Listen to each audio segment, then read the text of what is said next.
We all know about J.J. Tomson and his discovery of the electron, but I don't think that most people actually know how important that was to build how science is to how we have it today.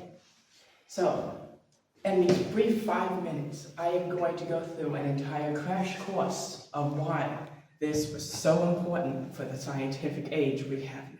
We all know that J.J. Tomson was famous for his cathode ray experiment when he fired electrons, which he didn't know were electrons yet, in a line, and it curved to the positive side of the cathode ray tube, which proved that it was an electron. And he also discovered the plum pudding model, which turned out to be wrong.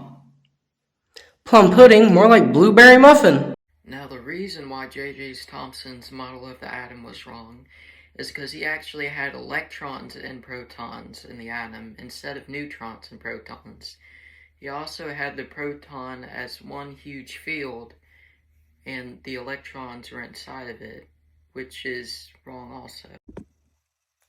The atom is actually neutrons and protons in smaller balls all combined into one, with the electrons spinning around them. J.J. Tomson also went to college at 14, which is very impressive.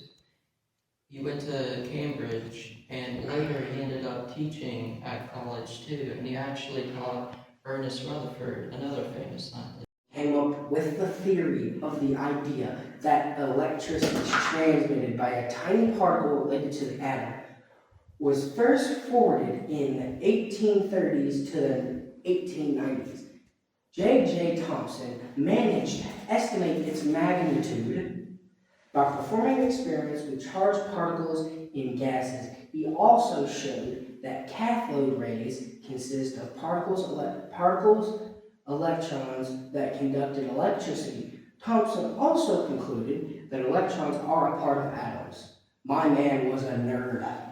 J.J. Tomson loved watching cricket. That's just easier baseball. He also loved watching rugby. That's just football with extra steps. J.J. Tomson also did another experiment called the double slit experiment, where he fired electrons at two different slits, and he actually got different results whether or not he was watching them. When light passes through the two slits, it forms two new waves, which actually interfere with each other and cause a different outcome than what would have happened if there was only one slit.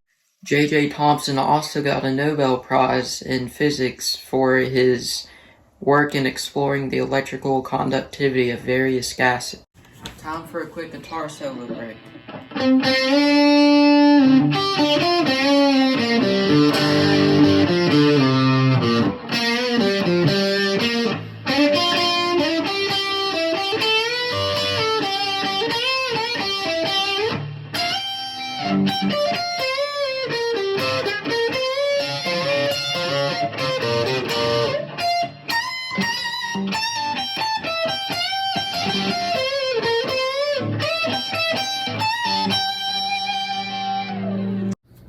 J.J. Tomson did have kids, so maybe they would have liked this kind of music, or at least their grandchildren.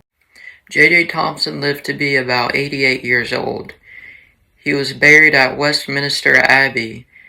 His grave was actually close to Isaac Newton's grave, which pretty cool. J.J. Tomson looks like Harry Potter if Harry Potter was filmed in the 1900s.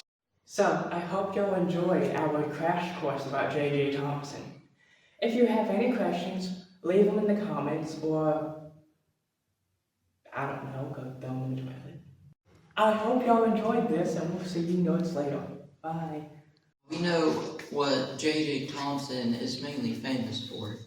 He is famous for his cathode ray experiment when he launched what he didn't know yet was electrons that was in a beam, and it went to the positive side of the screen, and then that's so bad. J.J. Tomson also got a Nobel Prize in physics for his work with Exploring the electrical